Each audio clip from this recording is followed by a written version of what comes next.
Most people wait for motivation. They wait for the perfect mood, the perfect day, the perfect moment. But the truth is, motivation is like the wind.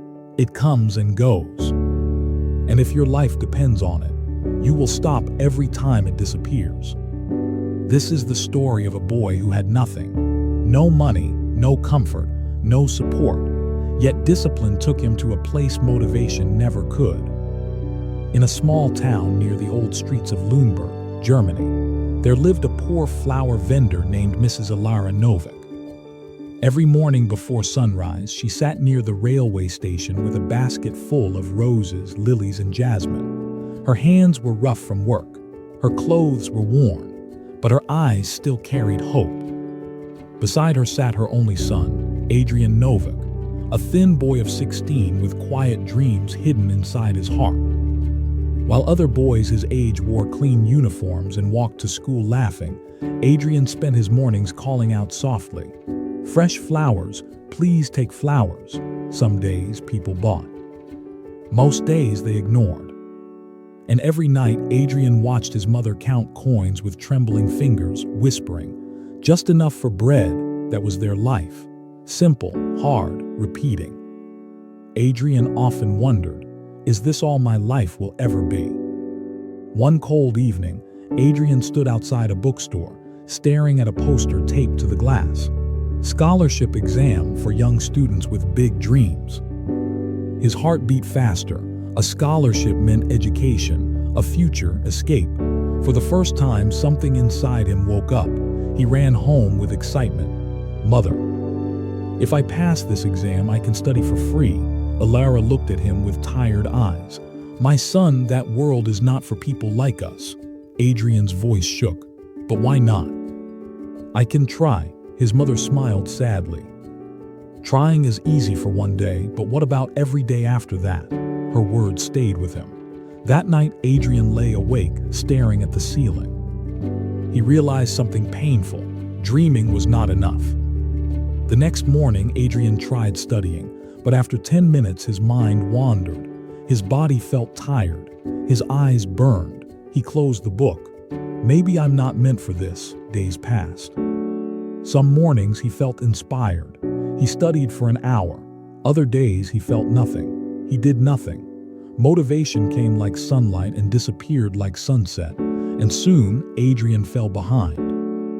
One evening he whispered to himself, "I need motivation, I need something to push me." But deep down he knew motivation was unreliable. One day, while selling flowers near the station, Adrian met an old man buying jasmine. The man wore simple clothes, but his posture carried dignity. He asked gently, "Why do you look so troubled, boy?" Adrian hesitated, then spoke honestly. "I want to change my life, but I can't stay motivated." The old man nodded. "My name is Mr. Henrik Voss." He paused, then said something Adrian would never forget. "Motivation is a visitor. Discipline is a resident." Adrian blinked. "What does that mean?" Henrik smiled. "Motivation knocks on your door once in a while. Discipline lives with you every day." Adrian looked down. "But how do I build discipline?" Henrik leaned closer. "Start small. Do the work even when you don't feel like it, especially then." That night, Adrian made a decision.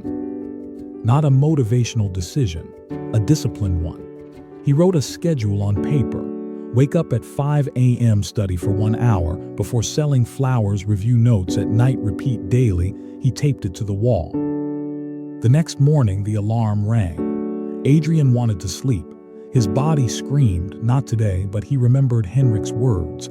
Discipline is not a feeling, it is a choice. He sat up, opened his book, and studied. That day was hard. The next day was harder, but Adrian continued. Not because he felt motivated, because he promised himself. Weeks passed. Winter grew colder. Customers became fewer. Some nights Adrian studied with hungry stomach. Some mornings he studied with frozen fingers. His friends laughed at him. "Adrian, you think you'll become some rich scholar." Even his mother worried. "My son, you work all day, you study all night, you will break." Adrian replied softly, "Mother, I would rather break trying than stay the same forever." Every day, motivation disappeared. But discipline remained. Adrian studied when tired, when sad, when discouraged. Slowly, his mind became sharper. His confidence grew. Discipline was changing him from the inside. 1 week before the exam, disaster struck. Alara fell sick. She could not sit at the station. Adrian had to sell flowers alone, work longer hours, and care for her. At night, exhaustion crushed him. He held his book but could not focus. Tears fell onto the pages. This is impossible. Maybe I should quit. For the first time, Adrian felt truly defeated. He walked outside and sat under the street lamp. And then he remembered something. His life was already hard. Quitting would not make it easier. It would only keep him trapped. He whispered, "Discipline, please don't leave me now." He stood up, returned inside, and studied anyway. That night, he didn't study with motivation. He studied with courage. Exam day arrived. Adrian entered the hall wearing an old sweater. Around him sat students with tutors, fancy bags, confident smiles. Adrian felt small, but then he realized they had comfort. He had discipline. The exam began. Question after question, Adrian wrote steadily, not perfectly, but with calm strength built from months of effort. When it ended, Adrian walked out feeling empty. He didn't know if he succeeded. But he knew one thing: he had become someone stronger. 2 months later, a letter arrived. Adrian's hands trembled as he opened it. His mother watched silently. The words were clear: "Congratulations, you have earned the full scholarship." Alara covered her mouth. Tears rolled down her cheeks. "My son, you did it."